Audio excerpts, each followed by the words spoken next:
Hello everyone and welcome to the Grand Multi-Literacy Event 2024. This is an event that's designed to bring you all the latest research and information to help your children and students have an enjoyable multi-literacy journey. One of the key tools for this is books. Last year I received several authors who write books for children, but many of you told me that you have teenagers or preteens and you would like to have interviews with authors who write for older children. And this is why it was a real honor to speak to Dr. Aimee Johansen, who is the author of Les Espions Bilingues, which is the idea books for bilingual children who understand French and English. It's a very exciting spy story that my sons and I loved. We loved it for the story, but also for how realistically the bilingual characters were portrayed, and for its format that mixes French and English. Aimee is generously giving away 3 copies of her book, so if you want a chance to win one of them, check the details in the program that's linked in the description below. And at the end of the interview, Aimee is going to be reading an extract of her book, so make sure to stay until the end. And now, without further ado, let's get to the interview with Dr. Aimee Johansen.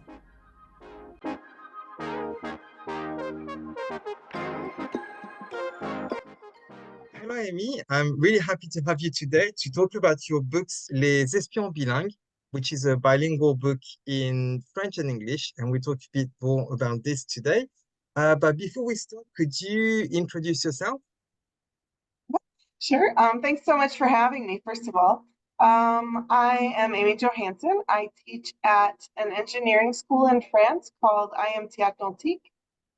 I am a trained linguist. I did a PhD in linguistics at the University of Illinois before starting my position in France. And my research is mainly on how to help learners of English better understand a variety of accents in English. Okay, thank you very much. So you wrote this book, which is a chapter book about bilingual kids who are recruited to be spies because they are bilingual. So how did this idea come to you? Well, I knew I wanted to write a book for French English bilingual kids. I went looking for books like that when my kids were about somewhere between 7 and 10, probably. And I didn't find what I was looking for. So I pretty quickly kind of got the idea of bilingual spies. And then through library trips, when we were in the States, I became familiar with the Jack Stalwart series and the Spy School series, and was also kind of inspired by the film Spy Kids. And Right. it all just kind of came together that I wanted to show the students learning how to be spies in the context of a school. And then I decided, well, what would a school for bilingual spies look like? So I decided it was going to be kind of a pilot program within a regular school. Well, it's not a regular school. It's a French school where the students are mostly kind of children of CEOs and hedge fund bankers and things like that. And then the spy program is within that school. So the kids are there on a scholarship program, and the other children in the school don't know that they're learning to be spies. So I read it with my eldest. He's a bit older, so he's 11 now. But I guess so your book is, you said it was for your children when they were about 7 to 10. So is that the age range, or what's the age range for the ideal reader? Um, the book is really more geared toward kids in the range of 9 to 12, maybe 13. Yeah, and my sons are 9 and 11, and it's perfect for them. So I guess even younger is fine. Mhm. It's about spice. So I guess children who love spice will love it, especially if they're bilingual. And yeah, so that leads me to my next question, because one thing that I really found powerful about this book is that it's not like a bilingual book where you have a story that's completely in English and the same story completely in French. It mixes the languages, and which means that the only reader who can read this is a reader who can understand both languages, French and English. And it's a bit like putting them in a spot, like as a having superpowers already, because they're able to read a book that others can't read. And so, what gave you the idea of writing a book that mixes languages? Well, as you mentioned, a lot of the books that we see for bilingual children, they're not really for bilingual children. They're for children who are learning another language. So, for example, I remember I had a German vocabulary book when I was a child. So it just had pictures and then the German and English words underneath the images. I really didn't want to go for that kind of thing. I was looking for something more the way a bilingual person might tell a story to another bilingual person. So, for example, I have a friend who I remember her telling me this story. She took her flute into Paris to be repaired. And involved taking the train to Paris, going to take her flute to the repair shop. And then they told her it was going to be ready on Tuesday, for example. And she went back and it wasn't ready. And she was telling me this. And she said, I got there and they told me my flute wasn't ready. And I was like, c'est pas possible. Mais comment vous avez fait? Je suis venue de chez moi, j'ai pris le train. Comment ça se fait que vous n'avez pas réussi à faire votre travail à temps? And then the lady was explaining, oh, I'm really, je suis vraiment désolée, on va faire de notre mieux. And then, so the story kind of went on like that, where whenever she was explaining the other person or her interaction with the other person, it was in French, because of course she was living in France. Ah, yeah. And that's the way we tell stories to each other. So I wanted it to be like that. So it was really for bilingual children. So the text itself is in English, and then the dialogue is mostly in French. And I did that through having it set in a French school where the children are required to use French, except when they're in English class. So that's a little bit unnatural, but in real life, but Yeah. in the book it works. And then when Yeah. they're, excuse me, when they're in situations where there are non-French speakers, then they switch to English, of course, which is what we do.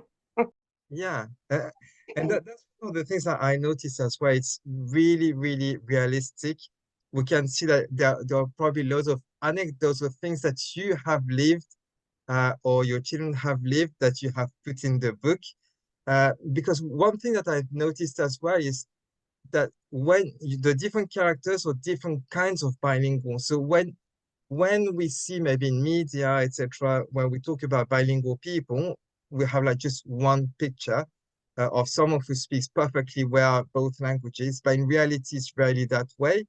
And your characters are that way. Like some of them speak better English, some of them speak better French, some have accents, they have they don't remember exactly how to say some idiomatic expressions, so they mix them a bit.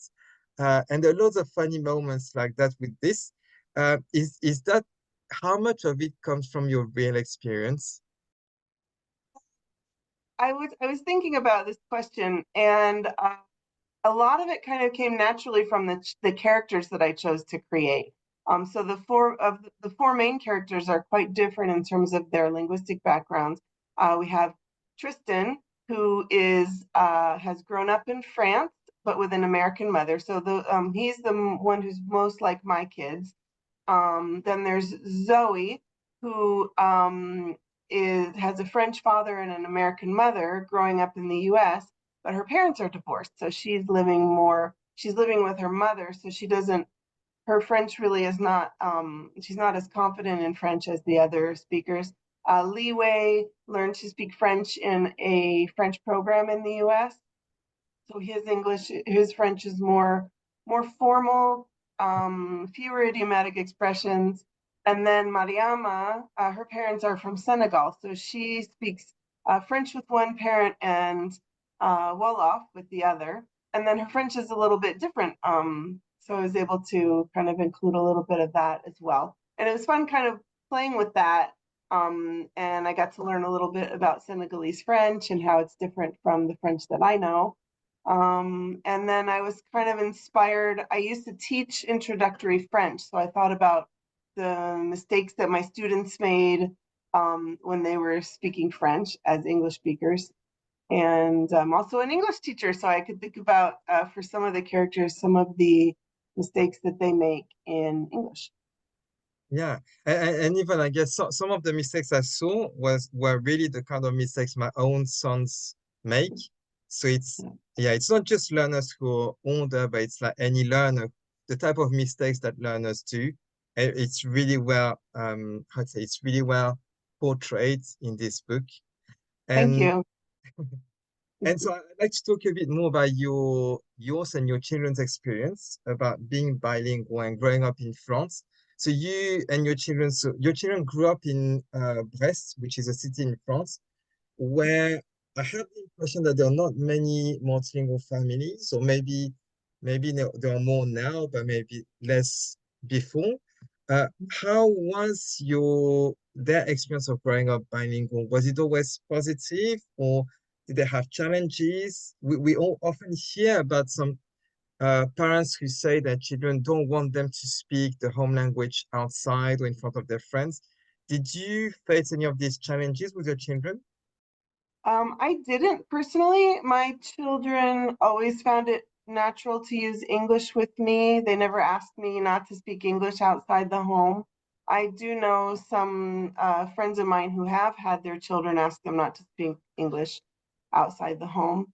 But that never happened with us. I think also because my kids were born in the US, they had had the experience of being around other English speakers from a young age, and also they were really encouraged. They got a lot of encouragement from people in terms of Ah, their bilingualism in English. I think if they had had a different home language, then they might have asked me not to speak the home language outside of home. But they really got a lot of encouragement. Everybody said, "Oh, you're so lucky. Oh, t'as de la chance. You're so lucky to speak English at home. You don't have to work on your English." yeah. Um, so yeah, it was, and they went to just regular French schools. There is a bilingual program in our area, but they decided against that because they were, well, for academic reasons, they were more interested in the programs at another school. Ah, okay. And one thing that you mentioned, which is, I guess, quite important, is like how people around us, like their attitude towards like raising multilingual, bilingual children, like what they Mhm. say in front of our children, if they encourage them or if they put them down, or that makes a difference.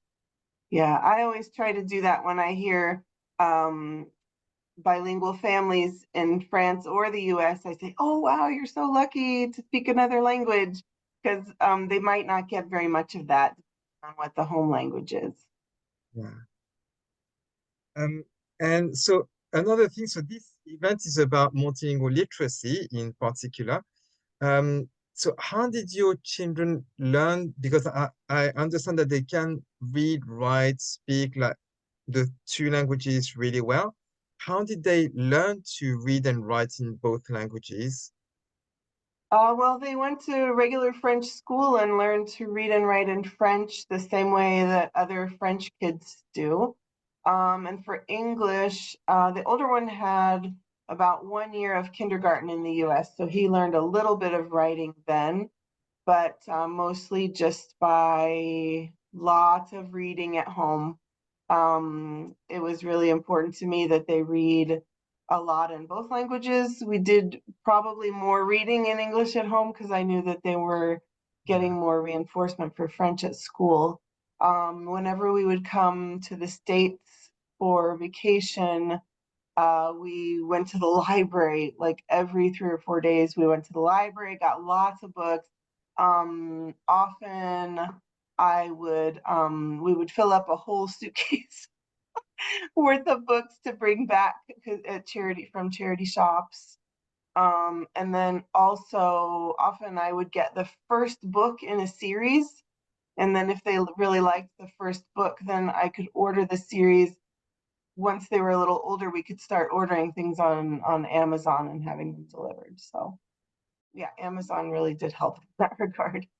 Yeah, that's also something that's really key to me. Whenever we go to Korea or to France, like we definitely go and like to the libraries to get some ideas as well of books that they can enjoy. and then to the bookshops to get some books. And like you said, buying the first volume of a series is a good way to see if they would like to carry on with it instead of buying the whole series and then realizing that they don't like it. Yeah. And so, is there anything particular you would recommend parents to do to help their children enjoy reading their home languages? You talked about buying books, but Yeah, I guess as they get older, trying to find books in the home language about the topics that they're interested in, nonfiction topics, or if there's a particular writing genre that they like, trying to provide them with books in that writing genre. I mean, we're very lucky in the sense that both our languages use the same alphabet, same writing system, so it's more complicated if you're working with two languages that have very different writing systems, of course. So in that case, there probably would need to be more explicit instruction.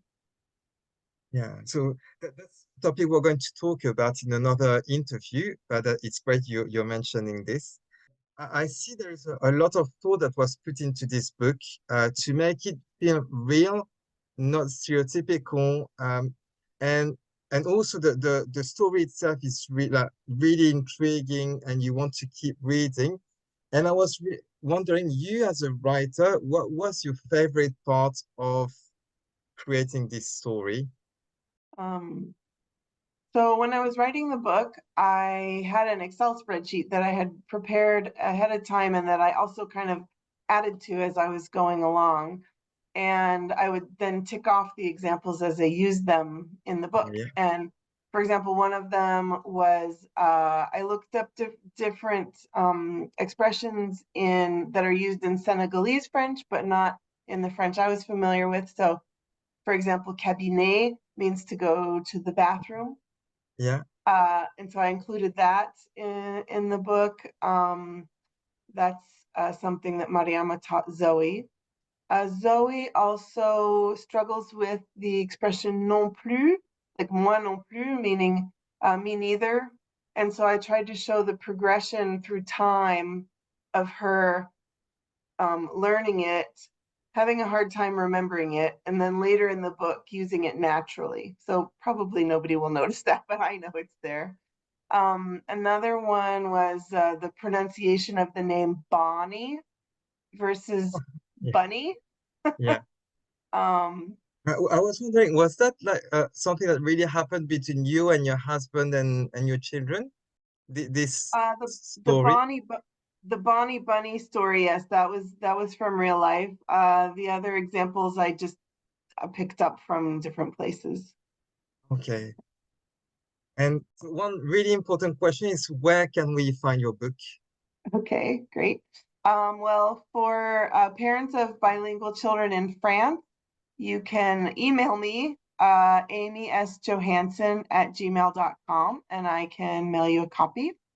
We're hoping to get the book up on Amazon very soon, and when that happens, I will post about it on my Instagram, which is Aimee Johansen Author, and Okay. also on my webpage, which is opening soon, which is ameesjohansen.squarespace.com. Yeah. If you give me the details, I can put them in the description as well. Okay, great. And also, so my sons and I really enjoyed this story. And like you said, they're starting to learn to become spies. They have completed their first mission. Are there going to be other missions in the future, other adventures? Yes, Yeah. I'm Oh, great. working on book 2 right now, which involves a caper in Chicago. Ah, nice. Okay. So really looking forward to it. And in Thank the you. meantime, thank you again for offering this as a giveaway for the attendees of the event. You're And welcome. yeah, I put in the description again how to enter the giveaway, but thank you very much. I hope you enjoyed learning about Dr. Aimee Johansen and her book Les Espions Bilingues. Now, if you want a little insight into the book, I invite you to stick around to listen to a little extract read by the author. So this is a passage from early in the book when the kids are meeting with Agent Easton from the FBI for the first time and kind of finding out what is actually going on. I'm going to need to ask you to sign a document first, and then I'll explain everything, he said, handing out a document and a pen to each student. This was getting stranger and stranger. Tristan kept waiting for Madame Lebras to step in and offer some explanation, but she remained silent.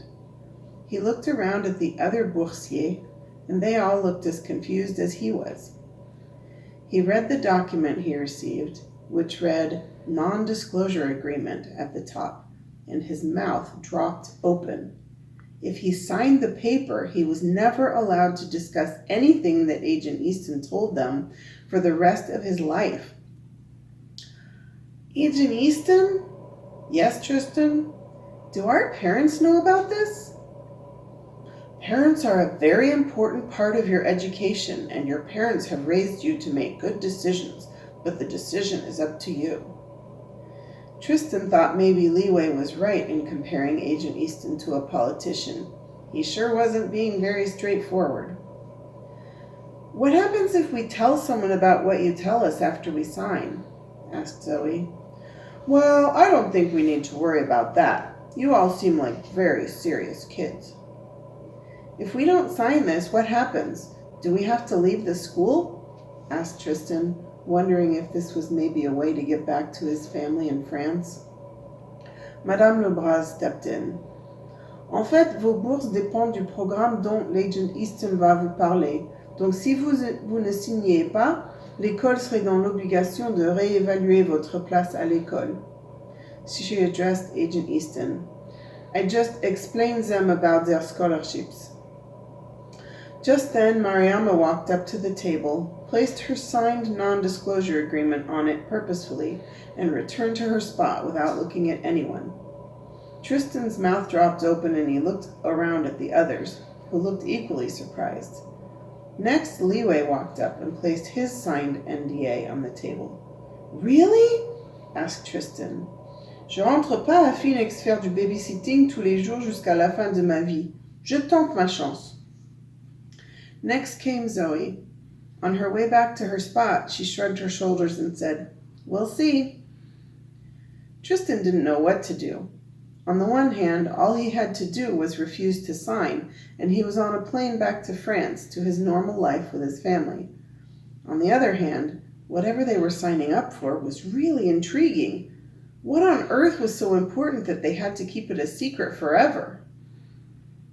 Tristan suddenly noticed that the others were looking at him expectantly.